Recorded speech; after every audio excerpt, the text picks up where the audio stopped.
I think they should say,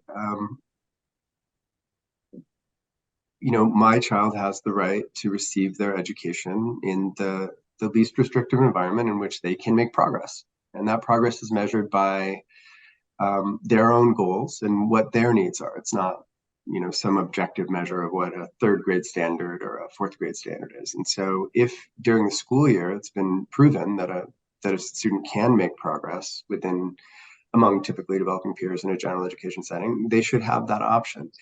As a practical matter, I think probably, what you want to do is write a letter saying, or sign the IEP in a way that says, while I agree that my child does qualify for extended school year services and does require extended school year services in order to receive an appropriate overall program, I do not agree with the provision of those services in a segregated setting.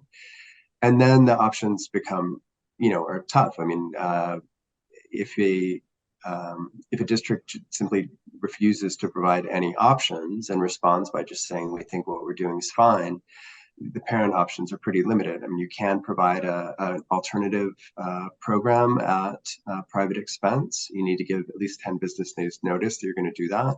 Although, there are some workarounds if, summer school often is on a very short timeline. So that might not apply as rigidly as it does in other settings.